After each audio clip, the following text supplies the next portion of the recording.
Lấy thẳng lưỡi chị ấy. Thẳng lưỡi. Chị kệ. Tấn tấn tấn.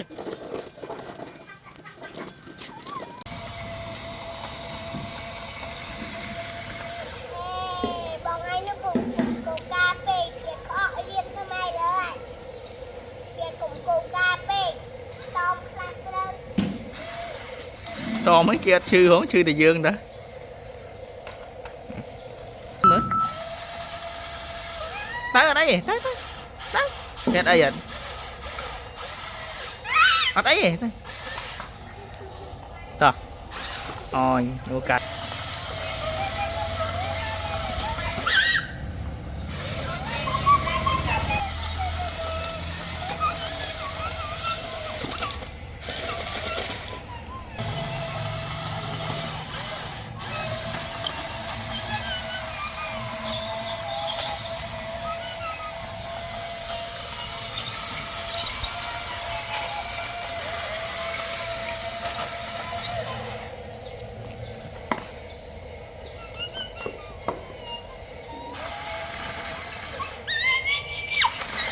Sao đã đi mà nhỉ? Đã đi mẹ còn.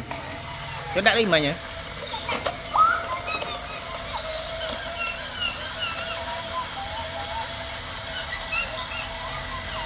Đây mà tốt kìa.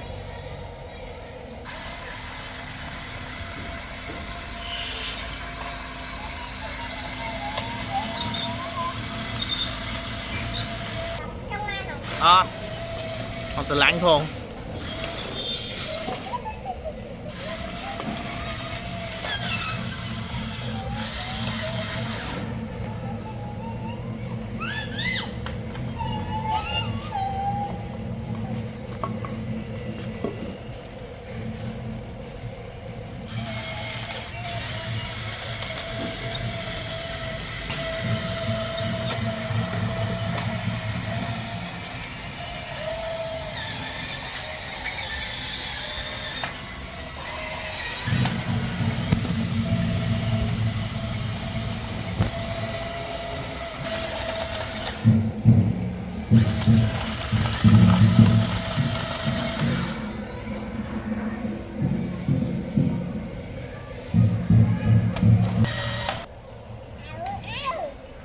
Đây cho nó.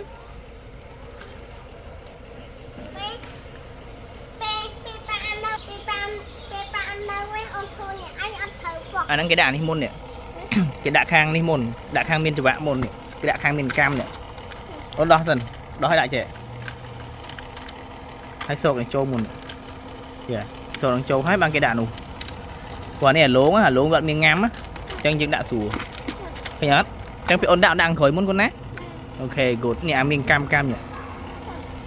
Đó.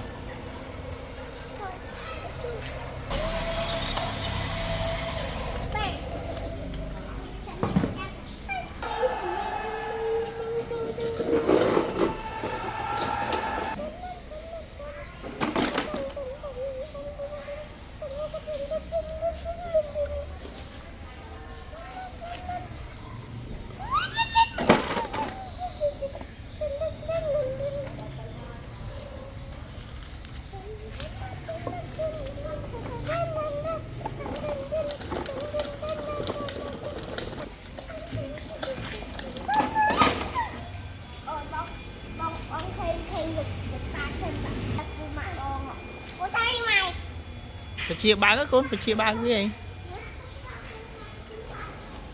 Còn anh phẳng lưỡi chui chui cái chữ ấy á. Cùng phẳng lưỡi ấy. Chui chữ cái.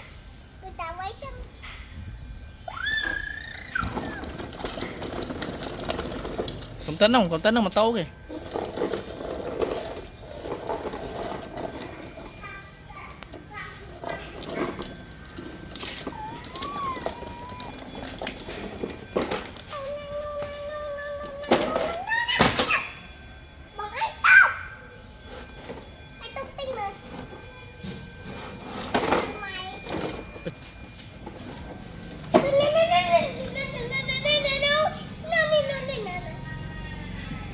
Lẹ từ lỡ ở đây phải chiết lẹ lỡ.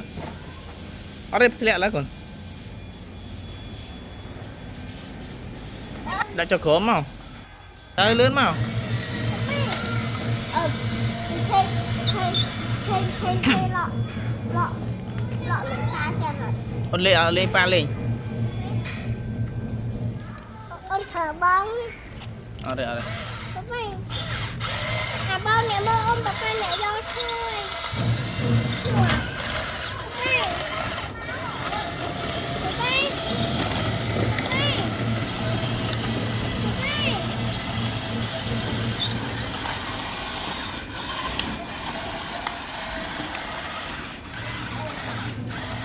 Bông thay lọ lụm ta cho nó hơi lọ đi kìa.